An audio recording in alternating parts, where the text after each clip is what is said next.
કર્તવ્યનું પાલન જે કરે છે, સ સંન્યાસી ચ યોગી ચ. ભગવાન અર્જુનને કહેશે કે અર્જુન એ સંન્યાસી છે, એ સાચો સંન્યાસી છે અને એ યોગી છે. અત્યાર સુધી આપણે જોયું અર્જુનના મનમાં જે પ્રશ્ન રહેતો હતો, કર્મ કરું કે સંન્યાસ ધારણ કરું, કર્મ હું સ્વીકારું કે કર્મ સંન્યાસ કરું. ભગવાન એને એ મૂંઝવણમાંથી બહાર કાઢવા માટે કહેશે કે અર્જુન, આ પ્રમાણે કર્મયોગ ભાવનાથી તું કર્મ કરીશ.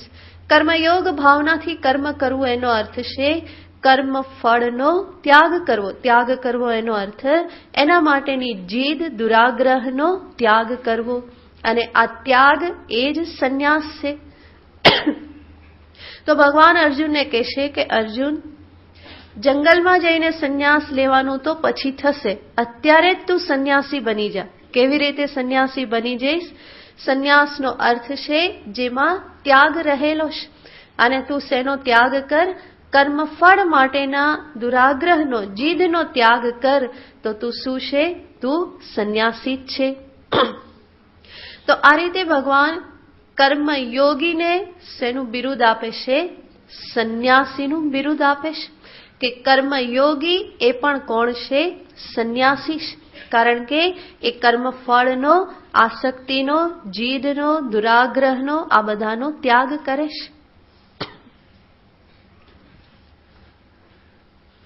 અને આ રીતે કર્મયોગીને સંન્યાસી કહી અને ભગવાન કર્મયોગની પ્રશંસા કરે છે. સંન્યાસી સયોગી છે. અને એ જ મનુષ્ય યોગી પણ છે.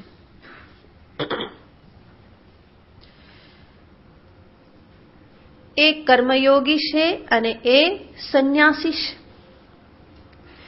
એટલું જ નહીં, યોગી ભગવાન અહીંયા કર્મયોગીને જ યોગી કહેશે. અને સાથે સાથે જોઈએ તો યોગી શબ્દનો અર્થ થાય જેના જીવનમાં સંયમ છે. યોગી કે યતિ આપણે કોને કહીએ? જે સંયમિત જીવન જીવે છે.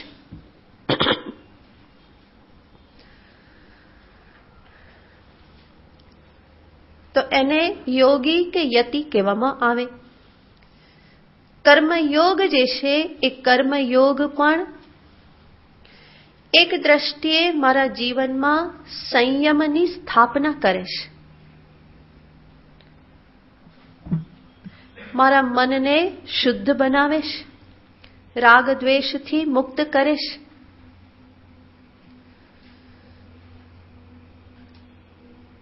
સંન્યાસી ચ યોગી ચ ન નિરગ્નિઃ ન ચાક્રિયઃ. ભગવાન કહેશે કે આવો મનુષ્ય જ સંન્યાસી છે. ન નિરગ્નિઃ ન ચ અક્રિયઃ. જે નિરગ્નિ છે કે જે ક્રિયા રહિત છે એ નહીં, પરંતુ સંન્યાસી કોણ છે? જે કર્મફળનો દુરાગ્રહ રાખ્યા વગર ઈશ્વરાર્પણ ભાવનાથી, કર્મયોગ ભાવનાથી જે કર્તવ્ય કર્મનું પાલન કરે એ સંન્યાસી કહેવાય.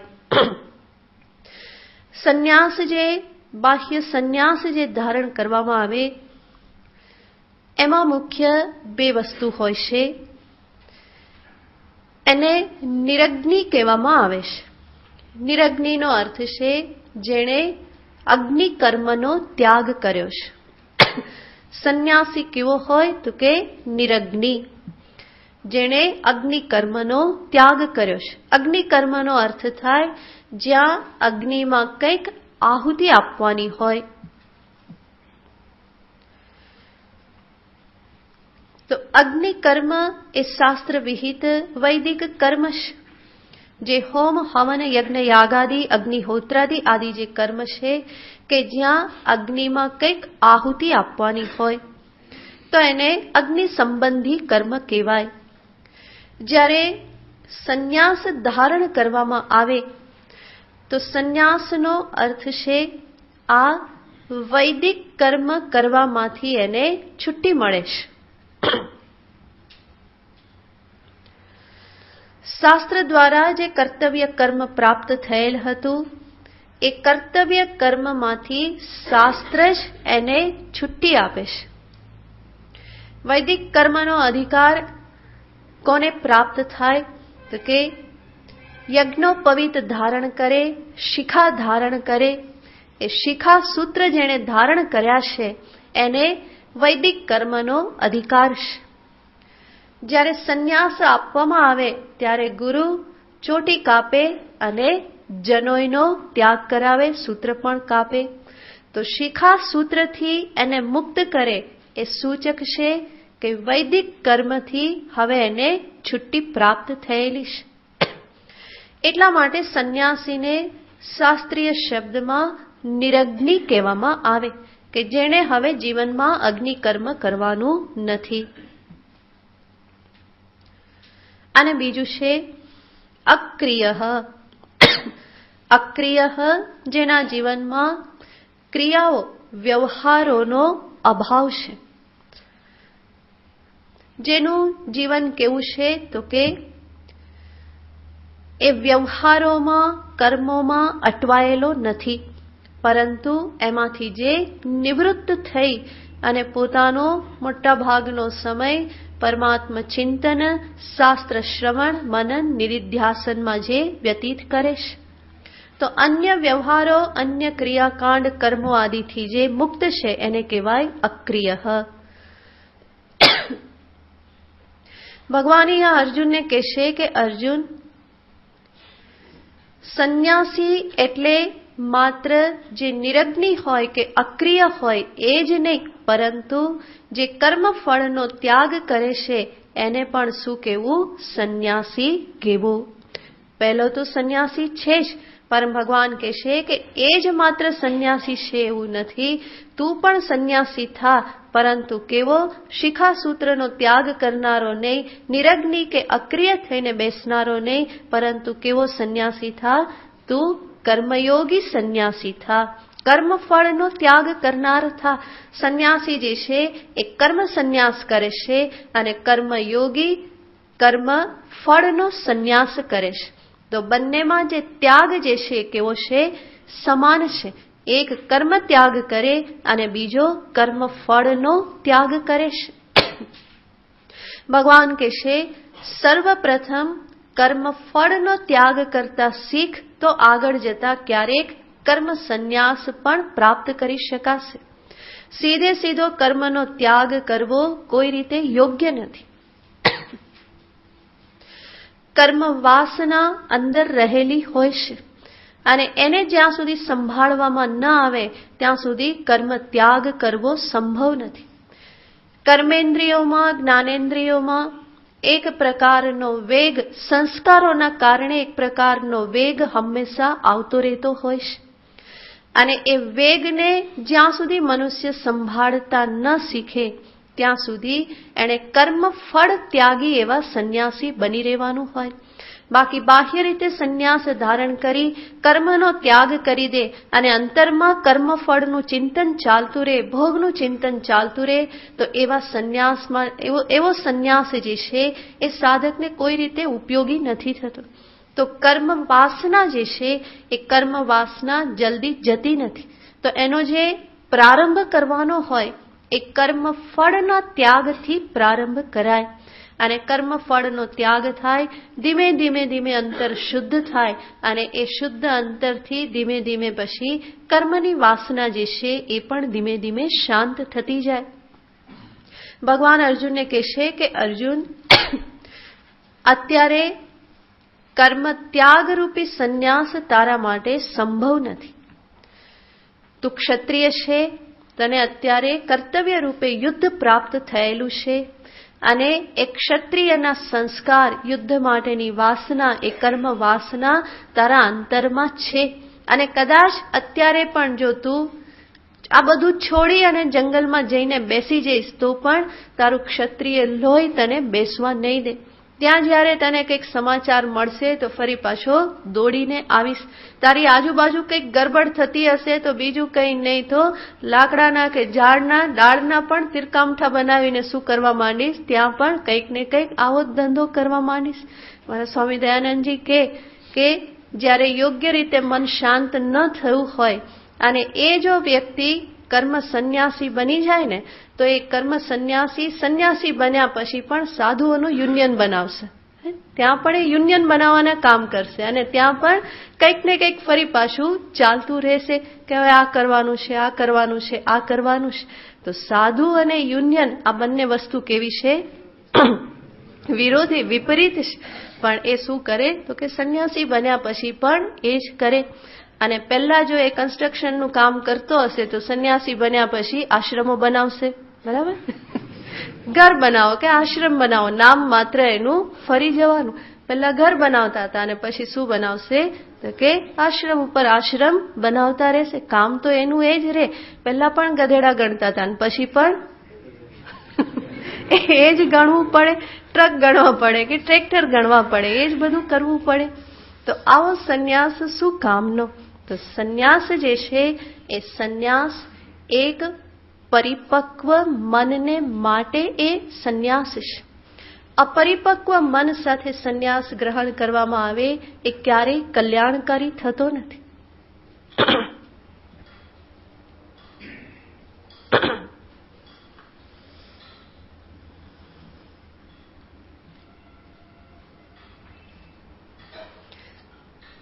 એક મહાત્મા હતા તો એ ગંગાજીના કિનારે બેસે ને તો ત્યાં કિનારે બેસી અને ફટાફટ માછલી પકડે અને માછલી પકડીને પાછી માછલી પાણીમાં જવા દે.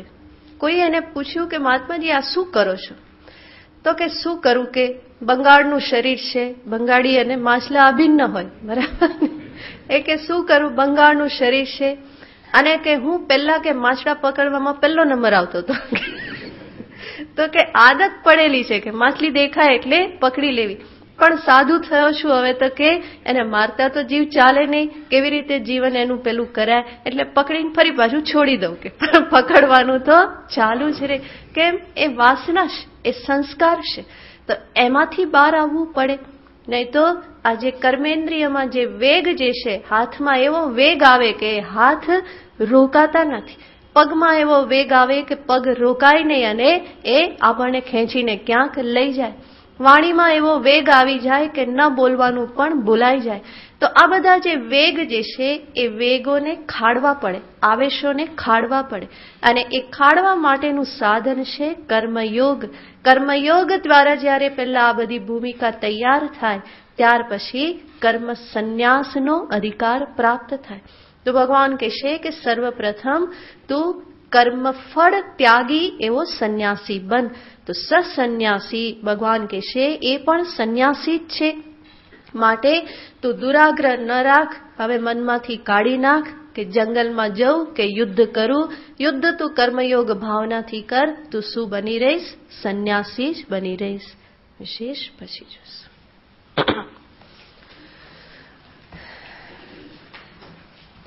ઓમ પૂર્ણમદઃ પૂર્ણમિદં પૂર્ણાત પૂર્ણમુદચ્યતે પૂર્ણસ્ય પૂર્ણમાદાય પૂર્ણમેવાવશિષ્યતે. ઓમ શાંતિ શાંતિ શાંતિ. હરિ ઓમ શ્રી ગુરુભ્યો નમઃ. હરિ ઓમ.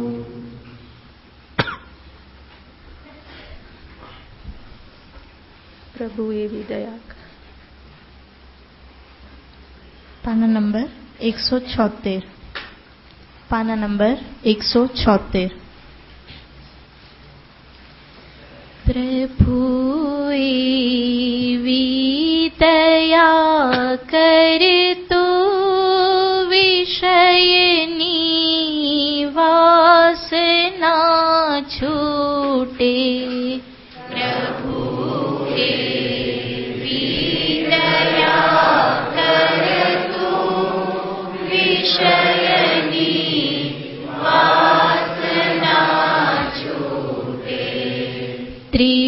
ત્રિવિધના તાપ સહિત માયા જરાય નામને લૂટે.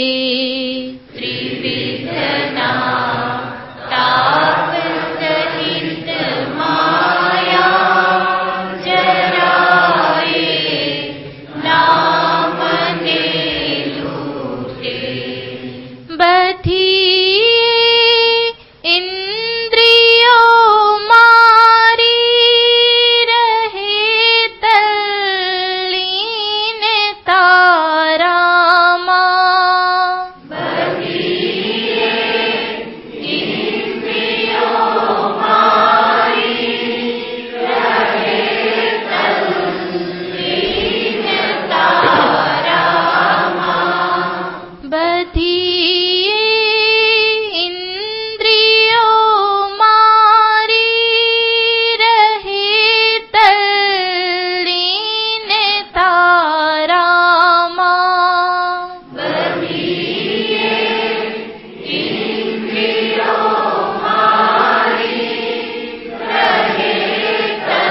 के जागता मनमा मलिन विचार ना उठे।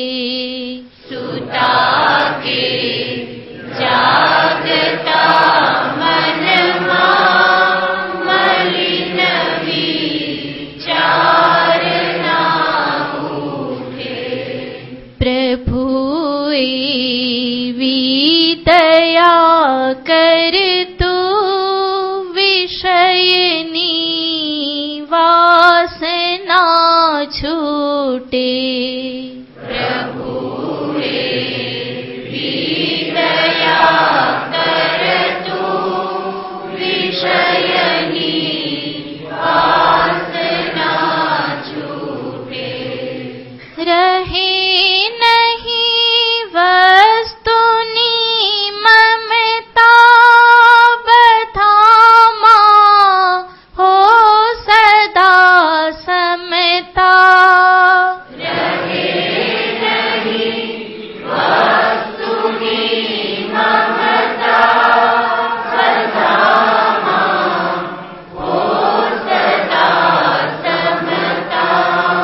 रहे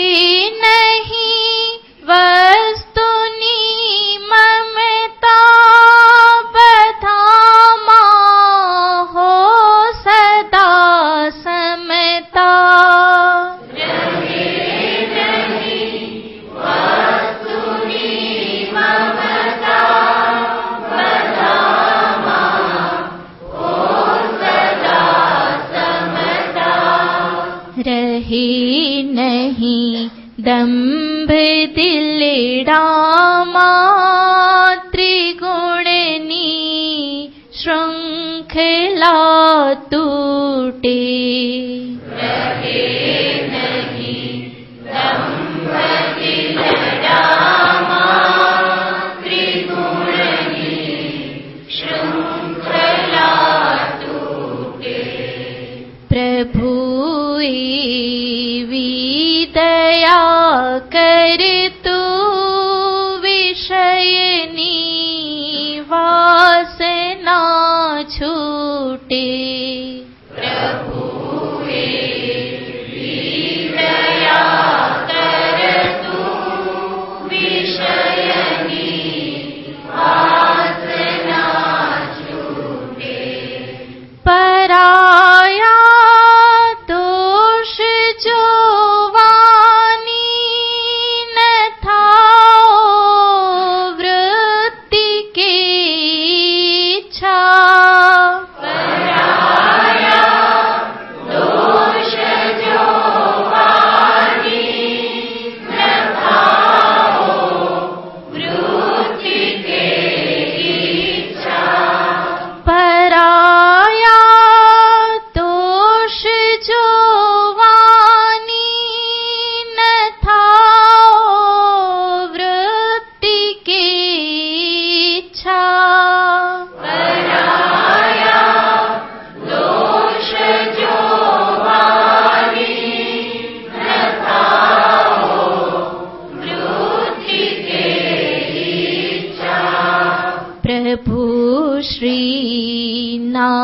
चरण कमले अलौकिक भक्ति रस लूटे।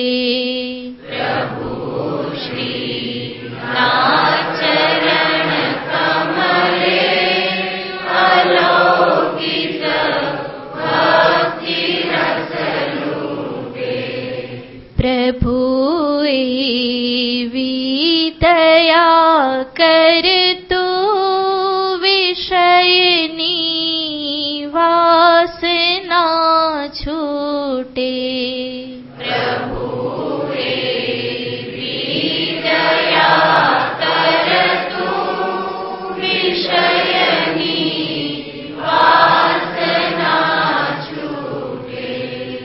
सदा हो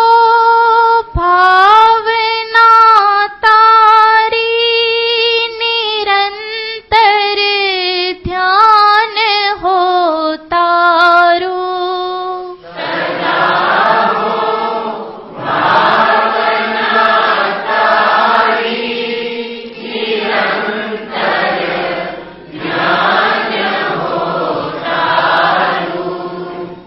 સદા હો ભાવના તારી, નિરંતર ધ્યાન હો તારું.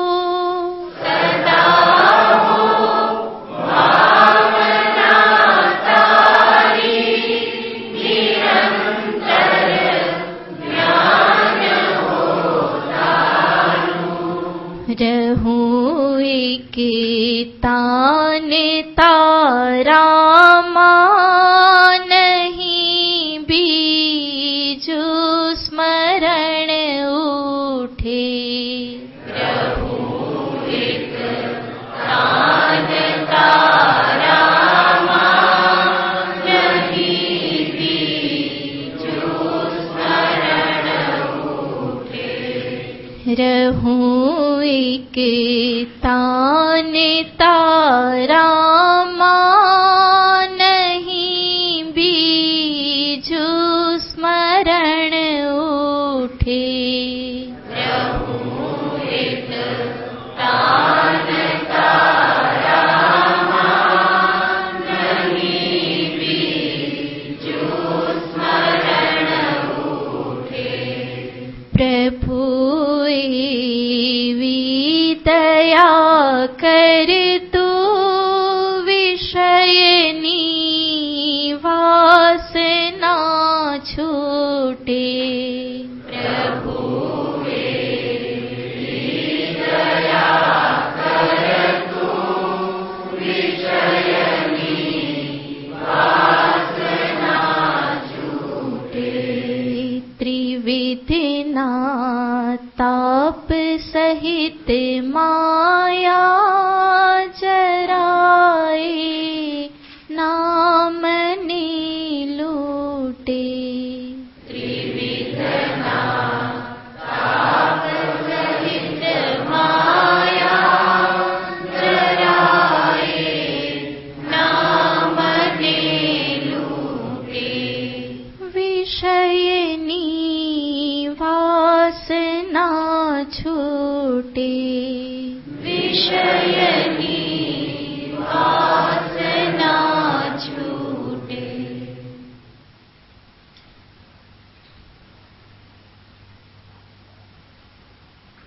હરિ બોલ હરિ બોલ હરિ હરિ બોલ. હરિ બોલ હરિ બોલ હરિ હરિ બોલ. હરિ બોલ હરિ બોલ હરિ હરિ બોલ. હરિ બોલ હરિ બોલ હરિ હરિ બોલ. મુકુંદ માધવ ગોવિંદ બોલ. મુકુંદ માધવ ગોવિંદ બોલ. હરિ બોલ હરિ બોલ હરિ હરિ બોલ. હરિ બોલ હરિ બોલ હરિ હરિ બોલ. હરિ બોલ હરિ બોલ હરિ હરિ બોલ. હરિ બોલ હરિ બોલ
हरि बोल हरि बोल हरि हरि बोल मुकुंद माधव गोविंद बोल मुकुंद माधव गोविंद बोल मुकुंद माधव गोविंद बोल मुकुंद माधव गोविंद बोल केशव माधव गोविंद बोल केशव माधव गोविंद बोल केशव माधव गोविंद बोल केशव माधव गोविंद बोल केशव माधव गोविंद बोल केशव माधव गोविंद बोल केशव माधव गोविंद बोल केशव माधव गोविंद बोल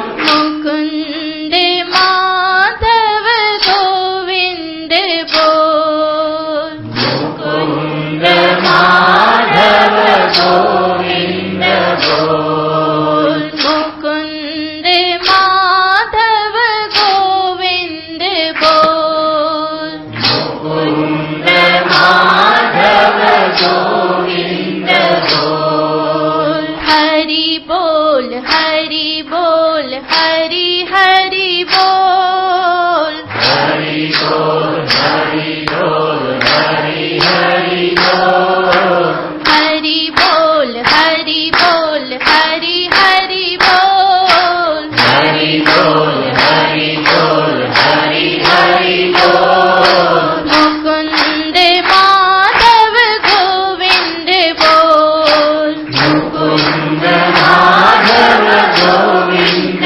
बोल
પાર